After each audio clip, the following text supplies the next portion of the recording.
Bienvenidos a este formato por nuestras redes sociales de la Fundación para el Progreso, nuestro Ágora Live. Hoy tenemos el agrado de contar con Gloria Álvarez. Ella es politóloga y ha sido candidata presidencial en Guatemala y además una de las intelectuales que ha comentado las diferentes situaciones que ha pasado el mundo y América Latina. ¿Qué tal, Gloria? ¿Cómo estás? Hola José Luis, muy bien, muchas gracias. Un gusto estar aquí con la FPP de nuevo. Muchas gracias, Gloria. Qué gusto contar con tu participación en esta nueva Agora Live. Me interesa que conversemos un poco sobre lo que ha estado ocurriendo en torno a cómo estamos mirando la pandemia a nivel mundial. Quiero entrar un poco en cómo los intelectuales también le han dado una visión a lo que está ocurriendo, cómo todo esto está cuajando, dando algún tipo de sentido o no. Por eso, lo primero con lo que me gustaría iniciar es si es que cambiaremos en el fondo nuestros comportamientos, nuestra forma de concebir la vida, el orden social, en base a lo que está ocurriendo hoy con el COVID-19, o seremos más solidarios con los demás. ¿Habrá algo de eso o es sencillamente alguna cuestión que se ha mencionado mucho nada más en los medios nacionales y algunos internacionales? ¿Qué te parece eso a ti? No, fíjate que yo creo que sí, yo creo que toda crisis humanitaria regresa a la humanidad a un lugar donde no había estado antes. O sea, cuando la gente dice regreso a la normalidad, a lo que había antes, no creo. No creo que vamos a volver al statu quo de lo que teníamos antes. Ahora, puede ser que sea porque nos vamos a mover hacia un mundo más autoritario, más estatista, más keynesiano, con una economía menos libre, o surgirá la esperanza de que tal vez la gente se haya dado cuenta durante esta crisis de cuánto dependemos del orden espontáneo, de cuánto la mano invisible realmente significa las miles de millones de decisiones individuales que todos tomamos, que tal vez hay industrias que ya no tienen ningún sentido, mientras que hay otras que son bastante relevantes. O sea, tal vez esta generación centennial y millennial que iba destinada a una cultura de superficialidad, de influencers en Instagram, se dio cuenta que ser doctor, ser ingeniero, ser enfermero, ser científico, también son profesiones que valen plata y que deberían de tener la remuneración que tiene un futbolista o una modelo. O sea, yo sí creo que la última vez que la humanidad tuvo un enemigo común en todo el mundo fue Adolfo Hitler, ¿sabes? Y eso solo se vivió en Europa. Y ahora no, ahora el Hitler es el coronavirus y lo estamos viviendo todos parejo. Entonces, es una cuestión que como humanidad nos afectó y creo que no vamos a salir iguales. También creo que esta crisis vino a desmontar falsas alarmas. Por ejemplo, todas esas luchas estúpidas de las feministéricas acerca del lenguaje inclusive y el todes, creo que quedó demostrado que a la hora de una pandemia el estar con el todes y el inclusive no sirve de nada y es absolutamente irrelevante. La alarmista de Greta Thunberg, por ejemplo, que a la hora de una crisis y de realmente si el clima está cambiando o no, creo que ahora se va a volver más relevante las industrias que son más conscientes con el medio ambiente, lo que a mí me gusta llamar Market Solutions for Pollution, soluciones de libre mercado para la contaminación. Ese tipo de cosas sí creo que va a pasar. De hecho, ya hay un cuadro que está saliendo por todas partes de las industrias que van a caer, entre las que están la aviación, el turismo, los automóviles. Quizá como humanidad nos vamos a dar cuenta que hay industrias que ya no vale la pena seguir invirtiendo en ellas versus otras como por ejemplo la agricultura, como por ejemplo el bienestar personal entendido como salud es belleza, y ese tipo de industrias que ahora van a tener como un resurgir. Eso sí lo veo yo y creo que Pero va a haber gente... Perdón, sí, Gloria, dale. disculpa, ¿sí?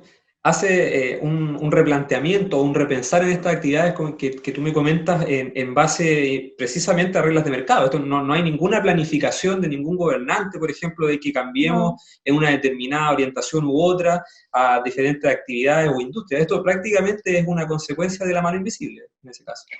Total y absolutamente. Y de hecho, los gobernantes que se empecinen en hacer keynesianismo, aunque estén como, ¿qué te digo yo? tratando de controlar y manipular la economía, mira el desastre que está pasando en Estados Unidos. O sea, todos los que han jugado a Keynes se los está llevando la tristeza. Y también, obviamente, aquí hay dos cosas que considerar. Que estemos en una pandemia y que tengamos que cuidar nuestra salud, no significa que tengamos que esclavizar la economía. Y parece que para muchos gobernantes una cosa va de la mano de la otra. Y yo no lo veo nada así. Yo veo que precisamente porque tenemos que cuidarnos como seres humanos, necesitamos tener una economía libre, donde los individuos puedan tener entonces cómo proveer a las personas más necesitadas de lo que en ese momento sea imprescindible. Por ejemplo, tuve una charla con los científicos Andrea Martos y Carlos Bort en Inglaterra y en España, que han diseñado un respirador cuyas patentes están absolutamente liberalizadas para que cualquier médico en el mundo que lo quiera, digamos, construir, lo pueda hacer. Ese tipo de cosas, o por ejemplo en Guatemala, un chico que se inventó una plataforma para hacer trueque. Porque claro, como todo el mundo se fue a las compras del pánico y atiporraron de papel higiénico sus hogares, pero luego les falta otra cosa, pues este chico dijo, ok, si estamos en una economía donde no hay liquidez, ¿por qué no tener una plataforma donde se pueda hacer el trueque? Pero todas esas cosas que estoy viendo, esas soluciones están saliendo de lo individual. Otra de las propuestas que yo hice fue renegocien sus presupuestos. Siéntense con toda la gente a la que ustedes les tienen que pagar y antes de despedirlos o mandarlos a la quiebra, renegocien con cuánto puedes vivir. Porque si vas a estar encerrado en tu casa, está claro que va a haber muchos gastos que no vas a hacer. Pero ¿qué es lo que pasa? Que cuando un gobernante en tabula rasa tira una medida keynesiana y un control de precio y se vuelve autoritario, le imposibilitas a la sociedad el poder negociar de manera individual y casuística. Así es, así es. Me interesa ahora adentrarnos un poco en lo que diferentes intelectuales han opinado respecto de todo lo que está ocurriendo y sobre todo con hacia dónde nos lleva todo esto. Al final esa es la interpretación que algunos han intentado darle con algún quizá grado de apresurados o no, pero eso lo podemos ir conversando. En ese sentido, me parece que uno de los más relevantes ha sido el filósofo esloveno Zizek, que ha planteado precisamente en sus columnas que esto sería el COVID-19 sería todo un golpe mortal, un golpe mortal de Kill Bill al capitalismo, y que prácticamente las medidas que hoy se necesitan nos harían transitar hacia un nuevo comunismo. ¿Qué te parece a ti eso, Gloria? Bueno, a ver, no puedes matar a la manera Kill Bill algo que no está vivo. Eso para empezar. Entonces, nos hemos dado cuenta con esta crisis que el Estado ha tenido el suficiente poder de mandar a la quiebra a quien le ha dado la gana. Ha enviado a todo el mundo a su casa. Ha dicho cuánto deben de costar las cosas. Y todo lo que el Estado ha hecho y todavía hay gente idiota, porque es que hay que ser idiota para decir eso es capitalismo. No. Si algo ha demostrado esta crisis, y quizá ojalá lo demuestre, es que economías mercantilistas, estatistas, de gobernantes corruptos y keynesianos precisamente nos llevan a la escasez, la miseria y la inflación. Porque claro, ahora tú ves a todos los políticos keynesianos, tipo Zizek y sí, la repartición y la igualdad. ¿De qué te va a servir dar pensiones, digamos, de $1,000 al mes, cuando va a empezar a costar una rodaja de pan $2,000 al mes? O sea, nadie está hablando de las consecuencias inflacionarias de solo estar repartiendo e imprimiendo billetes, porque eso es lo que va a tener que pasar. O sea, para poder estar repartiendo billetes a diestra y siniestra, lo que vas a causar es una gran inflación. Entonces, si Zizek dice, esto es un golpe mortal al capitalismo, ¿cuál capitalismo? ¿Cuál libre mercado? ¿Dónde las economías ahorita están fluyendo libremente sin la mano dictatorial de un gobierno que las esté controlando y las esté manipulando? No lo veo. Tampoco veo, no sé, tal vez me equivoco, pero también he leído por varios tweets y varias partes de redes sociales que dicen, ay, es que ahora los libertarios están pidiendo la intervención del Estado. ¿Cuáles libertarios? Perdón, porque por lo menos yo no. No he escuchado a Axel tampoco decir eso en los videos que ha hecho sobre salarios y precios. a Milei tampoco. Entonces, no sé de qué libertarios hablan que están pidiendo de la teta del Estado la solución a este problema. No sé dónde está eso. Claro, y a ti te parece, como dice Cise, que por el hecho de que esta pandemia haya llegado y estoy sufriendo sus consecuencias, la salida inevitable sería prácticamente la conducción hacia un régimen más cercano a medidas de un nuevo comunismo? ¿Sería más hacia allá donde terminaríamos girando producto de O esta sea, pandemia? sí hay una posibilidad de eso, porque date cuenta que así como Chernobyl, donde la Unión Soviética fue mintiendo sistemáticamente para aminorar digamos, el problema, que obviamente fue un problema gravísimo. Pero claro, como Chernobyl no le tocó a todo el mundo, a nadie le importó. Y por eso en Latinoamérica hablamos de socialismo del siglo XXI, porque como la radiación no llegó a Caracas, ni tampoco a La Habana, ni tampoco a Managua, entonces sigamos probando con comunismo. La gran ventaja del coronavirus es que nos jodió a todos.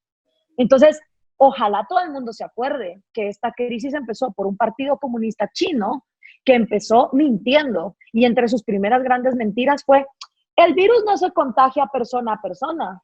Entre su segunda gran mentira es la cantidad de muertos que dicen que tienen, cuando hay testimonios de gente que yo he visto en, por ejemplo, COVIDCon, donde han hablado personas desde China llorando y diciendo: lo que estoy a punto de decir me va a costar 20 años de cárcel, pero alguien lo tiene que decir, que los crematorios no han parado de quemar cadáveres en Wuhan. Entonces, ¿de dónde está muriendo toda esa gente? Entonces, si el mundo se olvida y encima las democracias occidentales, porque eso es lo más absurdo de ese Hollywood socialista que odia a Trump y de todas esas democracias occidentales que se las llevan de pacifistas, que ahora te dicen que el modelo autoritario chino es la solución al coronavirus. Es que es de locos. Entonces sí hay un riesgo en que la gente diga: ay, pues sí, tal vez un gobierno más autoritario, controlando más la economía, es la solución. Y si los libertarios nos dormimos en nuestros laureles o seguimos coqueteando con esas derechas mercantilistas, mediocres y corruptas, sí, yo creo que el mundo puede tornar a un totalitarismo. Así es, esa amenaza está latente y presente. Otro de los intelectuales que ha tratado de darle una mirada a todo esto, pero discrepando precisamente de Zizek, que es el filósofo surcoreano Byung-Chul Han, que ha señalado que en el fondo el capitalismo con toda esta pandemia sencillamente sería más fuerte tras esta crisis, que esta crisis nos está individualizando, nos está aislando, no estamos siendo realmente solidarios, sino que estamos siendo solidarios según su visión solamente para poder prevenir que nos contagiemos de esta enfermedad, y eso sencillamente no está generando una solidaridad o una sociedad más solidaria. ¿Acierta Byung-Chul Han con este diagnóstico y con los efectos de esta pandemia? No, mira, yo creo que ahí sería bien importante leer La virtud del egoísmo de Rand y acordarnos que lo más solidario que podemos hacer con nuestras sociedades es ser egoístas y es pensar en nosotros mismos. Un individuo que piensa en sí mismo, que es autónomo, que es productivo, que es libre y que es responsable, en lugar de ser un parásito para su sociedad, es un alivio para esa sociedad. ¿Ya? Entonces, lo que necesitamos es precisamente individuos que desde su interés personal de no contagiarse, de mantener comiendo a su familia, puedan producir y puedan tener algo que vender voluntariamente en esa sociedad. Entonces, ojalá el surcoreano esté en lo acertado en decir que el capitalismo va a salir triunfante, pero no porque nos vamos a volver seres mezquinos, individualistas. Hoy por hoy nos damos cuenta más que nunca que somos unos perfectos inútiles para producir por nuestra cuenta todo lo que necesitamos para existir. Porque encerrados en nuestras casas nos damos cuenta que somos inútiles para producir el internet con el que nos comunicamos, la comida que nos llega hasta la casa. Sí, quizá algunas personas están haciendo hortalizas. Hasta yo estoy considerando empezar a sembrar tomates, me explico. Y está bien todo eso, pero no nos equivoquemos. Seguimos siendo hoy más que nunca conscientes de cuánto dependemos del orden espontáneo. Y no nos equivoquemos tampoco. La única manera pacífica de intercambiar es a través del mercado. Las otras dos opciones son el robo y el saqueo. Y ahí es donde yo no miro ni a Zizek, ni a intelectuales como este surcoreano que tú mencionas, hablando de cuál es la alternativa. Porque claro, se quejan del mercado, pero ¿la alternativa qué es? El saqueo y el robo. Eso sí les parece muy, muy bonito y campante.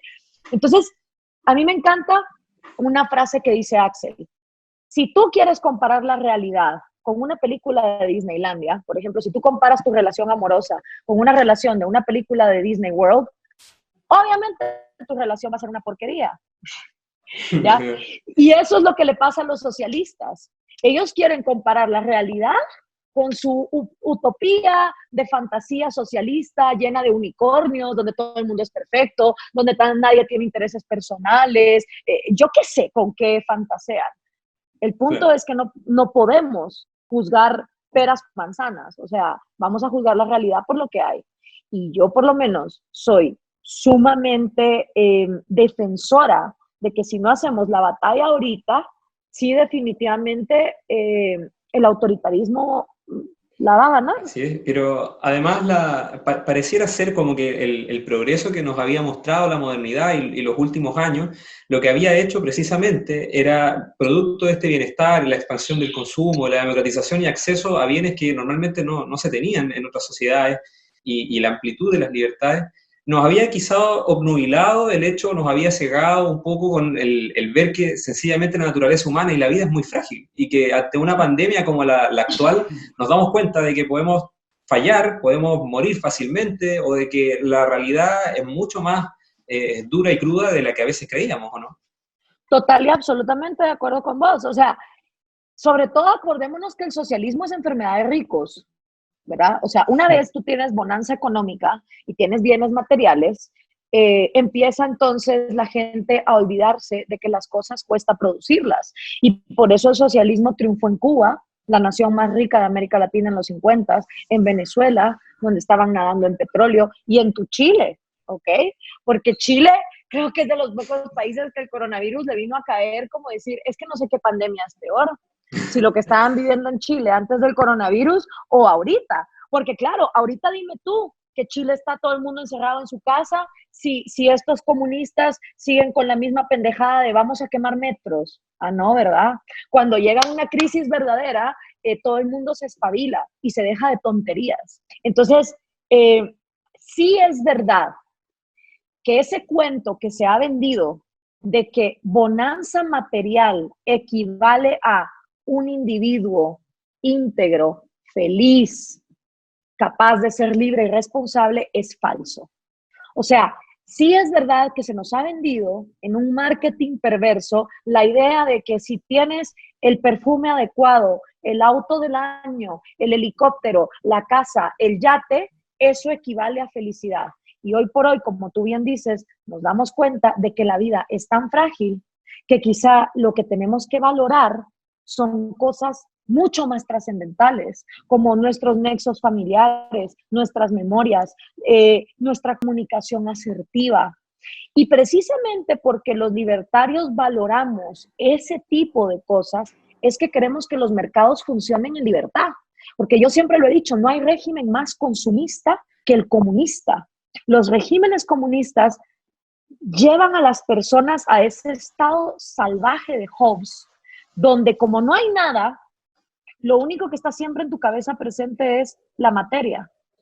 No hay comida, no hay medicinas, entonces estás en un constante estado de paranoia, donde no hay tiempo para leer, no hay tiempo para jugar con los niños, no hay tiempo para hacer deporte, no hay tiempo para recrearse, porque te vuelves una máquina de consumo, de lo que sea que puedas consumir.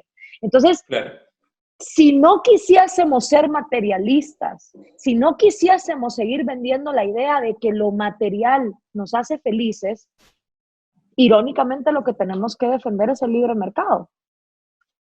Me parece. También otro que ha dado luces en interpretar o dar quizá alguna muestra de por dónde estaríamos yendo es el historiador Yuval Noah Harari, que también se ha referido al hecho de que hoy prácticamente ante toda esta emergencia pareciera ser que la seguridad está ganando como uno de los valores sociales a los cuales hacer ponderar otros y por lo mismo sacrificar nuestras libertades. Por ejemplo, la práctica de implementos o elementos que sean parte de la biopolítica, como formas para medir la temperatura de los ciudadanos, cámaras de vigilancia de 24 horas en diferentes lugares, aplicaciones que dicen incluso tus datos personales y si es que estás contagiado para alertar a otras personas. Cuestiones similares hoy día hacen prácticamente muy viable que exista un 1984 en pleno siglo XXI. ¿Qué te parece a ti eso? Sí. Y eso además es posible de que llegue con mucha fuerza a Occidente, porque en Oriente quizá tienen algunas medidas similares, pero llegar a Occidente es un paso un poco más complejo. Bueno, Occidente nos escapa, ¿verdad? O sea, nosotros somos de una región del mundo que ama a los caudillos y detestamos la libertad por un poquito de seguridad y al final no tenemos libertad ni seguridad y pasan los desastres que pasan en la Nicaragua de Ortega, en la Venezuela de Chávez o en la Bolivia de Evo Morales. Tampoco es verdad que Occidente no tiene esa tradición de estar sacrificando la libertad a favor de la seguridad. Mira los feudos, mira los reinos. O sea, la creencia de que por un poder divino un ser humano podía controlar el feudo que tenía alrededor, la economía del mismo, con la promesa de yo los voy a proteger de los bárbaros. Ustedes me dan un poco de su plata y yo los protejo de lo que hay fuera del feudo. Eso es muy occidental también. O sea, es muy de la naturaleza humana sacrificar seguridad por libertad.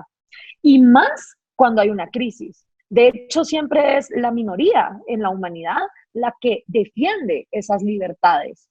Entonces, sí es verdad que podemos caer en eso. Y Harari, bueno, cuando leí Sapiens, por ejemplo, me quedó claro que para él el mercado y el dinero es una de las mejores tecnologías que tenemos para podernos comunicar y poder cambiar voluntariamente. O sea, el tipo, por un lado, sí entiende en sus luces que el mercado es la mejor alternativa que tenemos dentro de las que hay, pero al mismo tiempo rechaza el actual sistema, diciendo que es capitalismo, cuando, como ya vimos, no, es un mercantilismo estatal del que somos víctimas. Entonces, yo considero que una vez la humanidad se vuelca hacia la seguridad, esas naciones empiezan a empobrecerse, ¿sí? A más seguridad, menos libertad, y a menos libertad, más pobreza. Y entonces, irónicamente, esa misma gente que abandonó su libertad por seguridad, luego quiere migrar a países que son más libres, que fue, por ejemplo, el experimento norteamericano, que ya desgraciadamente de lo que se hizo en 1776 queda muy poco al día de hoy. Pero también en este aspecto de cómo salir al paso de esta crisis y los problemas que nos ha traído, Javier de hecho también propone que no solamente existe ese camino, el de sacrificar la libertad en pos de una seguridad y tomar este tipo de medidas que se acercan mucho a la biopolítica y también a una distopía de alguna novela de ficción, sino que él también dice que una medida muy efectiva sería ser condescendiente con las libertades y tener ciudadanos que bajo el respeto y bajo también el acatamiento de las normas, el autocuidado, la prevención, la responsabilidad individual, valores que el liberalismo abraza, pueden ser tan o más efectivos que estas medidas que estamos condenando por su forma de sencillamente avanzar y hacer retroceder a las libertades. Totalmente, es que esa es la solución. A ver, la solución es más libertad, con o sin coronavirus. Es más, cuando hay una pandemia, hay una crisis, es cuando la libertad más debería de ser defendida, como lo hizo Friedrich Hayek con Camino a la Servidumbre ante los totalitarismos. Y que la libertad sea la solución no depende de que lo diga Harari, o que lo diga yo, o que lo digas tú, o que no lo diga nadie. Es que esa es la realidad. Esos son los hechos. La libertad funciona. Lo demuestran las pruebas. Los pobres en los países más libres viven más tiempo y con más plata. Punto. No hay manera de negar eso. Pero que una cosa sea lo racional no necesariamente quiere decir que la mayoría va a caminar hacia ahí. Y por eso tenemos que ser necios, tenemos que ser persistentes y tenemos hasta que caer mal en ser los que defiendan esto. Porque si no, mira, yo también estoy considerando hacer un video diciendo, bueno, señores, dado que la mayoría de gente después de esta crisis quiere volcarse hacia un autoritarismo y alaban China, porque claro, no quieren saber la realidad, que es que China nos ha mentido por la cara. Entonces, ¿por qué no aprovechamos esta crisis para hacer un territorio neutral donde los que queremos vivir en libertad podamos irnos a vivir y el resto del mundo que se joda en más autoritarismo? O sea, yo creo que es el momento perfecto para plantear algo así, porque es como en la rebelión de Atlas, ¿sabes? Un punto donde los motores del mundo simplemente se van a hartar de Claro. seguir siendo explotados ¿sabes? E impedidos cuando tú dices, bueno, pero si yo, como dice Harari, soy alguien racional que va a tomar las medidas de seguridad, que puedo salir adelante, ¿por qué me tengo que acatar a reglas que me van a dejar en la quiebra. O sea, no sé por qué no podemos pensar en nuevos modelos. Es más, para mí ahorita esta crisis es un replanteamiento de las religiones. Yo he visto mucha gente diciendo, ¿dónde están esos pastores que se la pasan poniéndole la mano a la gente y curándola? ¿Dónde está el Vaticano cancelando la Semana Santa si Dios es todopoderoso? O sea, esta crisis nos va a venir a hacer replantear religiones, el papel de la ciencia, hacia dónde iban los millennials y los centennials con una cultura superflua, muchísimas cosas. Entonces, se vale proponer cosas diferentes. Para cerrar el punto de Harari en particular, entonces pareciera que subyace a toda esta pandemia el enfrentamiento más clásico de la lucha ideológica de estos dos modelos, un modelo de un orden social que aboga por las libertades y un modelo con un orden social bastante autoritario y que prefiere muchas veces similitudes con el totalitarismo para dar solución a los problemas sociales. ¿Te parece? Totalmente. Y eso es con todo tema.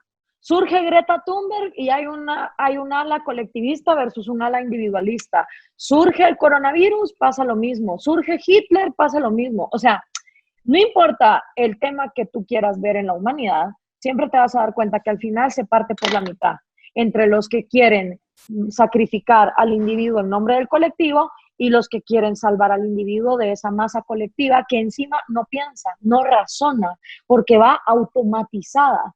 Ese es el problema del colectivo, que al final todo el mundo renuncia a su capacidad racional por decir, sí, esto es lo correcto, en todos los ámbitos de la vida. Entonces, para mí, como te digo, hacer la batalla de las ideas es hacer este tipo de cosas, estar en casa, pero activando a la gente. Así es. Por último, me gustaría conversar sobre una última visión que ha dado un intelectual, en este caso Mario Vargas Llosa. Se ha puesto en la situación y en la idea de que esta globalización, que este fenómeno social muy reciente prácticamente en la historia de la humanidad, que nos trajo tanto bienestar, progreso, ampliación en diferentes libertades y la democratización del consumo, hoy día está quizá en la tensión más grande que podíamos encontrar. Es posible de que nos enfrentemos a un retroceso que no habíamos visto nunca desde el momento en que comenzó este gran proceso de globalización. Vamos a empezar a cerrar fronteras, los países se van a ensimismar en ese sentido. ¿Coincides con Mario Vargas? Pues mira, de que ya se cerraron, ya se cerraron. Yo, por ejemplo, ahorita no puedo regresar a Guatemala. Quiero ir a traer a mi gatita que la acabo de reencontrar y no sé cuándo la voy a poder ver, no sé cuándo voy a poder ver a mi familia. O sea, lo que Mario Vargas Llosa está diciendo ya está pasando. Y como decía Milton Friedman, no hay nada más permanente que una medida temporal del gobierno, ¿no? Entonces nos dicen, sí, esto va a ser temporal, sí, pero temporal ¿hasta cuándo? Entonces, claro que hay una posibilidad. Ahora, también, por ejemplo, cuando uno piensa en distopías tipo Waterworld y estas películas de un mundo postapocalíptico y tal, yo me pongo a pensar, bueno, creo que hay suficiente riqueza en la humanidad, no sé en cuanto a comida, porque ese es otro tema, pero hay suficiente riqueza ahorita ya producida como para poder regresar al trueque, por ejemplo. Y creo que otra de las ventajas que vamos a tener es que nos vamos a dar cuenta de lo inútiles que son los gobiernos. Porque si al final se cierran las fronteras y hay caos, las economías informales, que menos mal tenemos mucho de eso en América Latina, esas se van a seguir moviendo. Yo, por ejemplo, me pregunto, ¿qué están haciendo ahorita los cárteles de droga? ¿Cuánta gente se está muriendo por andar traficando coca? ¿Dónde están esos datos? O sea, me encantaría saber qué están haciendo los mercados sumergidos o los mercados ilegales, la trata de blancas, las armas, las drogas. ¿Esta gente qué está haciendo? Porque recordemos que cerrar las fronteras se vale siempre, pero para los honestos. Los que no siempre siguen funcionando, no lo sé. Claro, pero eso también llevaría a repensar y recuestionar la sociedad global como la concebíamos hasta antes de que esta pandemia nos atacara. O sea, es muy probable de que el crecimiento económico se vea severamente afectado, de que el bienestar ya no se siga expandiendo, sino que veamos un mundo que gira hacia la pobreza y no al crecimiento. También veamos que la interconectividad que antes estábamos tan acostumbrados de incluso pasar de un país a otro con mucha facilidad, se vea algo como una proeza. Sí, es muy posible. Y te digo otra cosa, también se va a hacer muy valorizada la cultura del ahorro. Porque otra cosa a la que nos tenía acostumbrado el mercantilismo estatal es a consumir lo que primero no producíamos y a gastar más de lo que teníamos. Yo, por ejemplo, tengo aversión, le tengo asco a las tarjetas de crédito y mi experiencia con las mismas siempre ha sido que cuando es mi tarjeta de débito y es mi plata, me cuesta muchísimo más sacarla del banco, moverla, cuando quiero comprar un auto al contado. O sea, cuando se trata de mi plata, me ponen miles de trabas para poderla mover. Pero cuando se trata de créditos, a la gente se los dan sin ton ni son. Y creo que eso va a cambiar. Entonces, la verdadera riqueza se va a ver reflejada no en el que más estuvo aparentando y endeudándose, sino el que realmente ahorró. Y ojalá eso venga a traer más conciencia de cómo funciona la verdadera economía. O sea, lo que Mises explicaba en la acción humana, que al fin y al cabo es acción humana, y que nos demos cuenta que por tener la economía en manos de los gobiernos, estuvimos siempre premiando más a las cigarras que a las hormigas. Yo estaba usando mucho esa fábula en esta época de crisis, la fábula de la cigarra y de la hormiga, porque creo que ahorita las cigarras quieren aprovecharse de las hormigas, como siempre lo han hecho, meterle miedo a las hormigas, decirles que si las hormigas no les pagan, entonces van a quedar desprotegidas, cuando realmente es el momento de replantearse, ¿y qué hacen las cigarras? ¿Y para qué sirven? ¿Y de dónde sale esa falsa seguridad que venden? Porque al fin y al cabo, como te decía al principio, imprimir dinero para dar pensiones, y si va a haber inflación, ¿de qué te sirve una pensión de 2,000 pesos si el pan va a empezar a costar 3,000 la rodaja? O sea, eso es lo que yo creo que hay que replantearse. Pero si no hay voces que lo digan, el otro lado se va a aprovechar. Si se aprovechan en tiempos normales, imagínate en tiempos de pánico. Eso fue lo que hizo Hitler con los alemanes. Les vendió la idea de que los judíos eran el problema, cuando realmente el problema eran las absurdas condiciones que les había dejado el Tratado de Versalles. Y la gente se lo creyó. Entonces, sí hay que actuar. O sea, yo no quiero ser pesimista y por eso estoy actuando.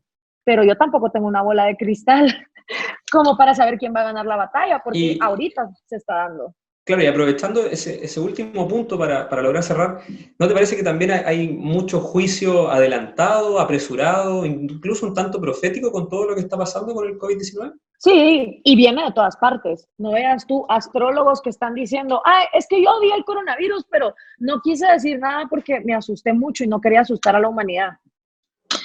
Gente que te dice que también lo había visto porque era un castigo divino, o yo qué sé, o sea, desde esas cosas absurdas hasta economistas, porque siempre los economistas keynesianos, o sea, por eso este libro es ahorita clave de Javier Milei, los economistas keynesianos siempre van a aprovechar cualquier oportunidad para empezar a hacer predicciones a futuro. Y lo que hay es que ver, sí, el mejor referente del futuro es el pasado. Si nosotros queremos saber qué es lo más probable que pase, volteemos a ver pandemias anteriores, guerras, y nos vamos a dar cuenta que siempre va a haber una facción, como tú decías, que va a pelear por más colectivismo y más autoritarismo. Pero la batalla se está librando ahora. O sea, quien te venda que él ya sabe lo que va a pasar en septiembre de 2021, te está mintiendo, no lo sabe. Claro, en ese sentido ha habido mucho juicio adelantado quizá a lo que está ocurriendo. Bueno, quiero agradecerte, Gloria, por esta instancia para lograr conversar contigo. Quiero dejar invitado a todas las personas, a nuestros auditores, a diferentes plataformas de la Fundación y a que sigan participando de nuestros Ágora Live. Y muchas gracias, Gloria, espero que sigas muy bien. Gracias a ti, nos vemos, chao. Hasta luego, chao.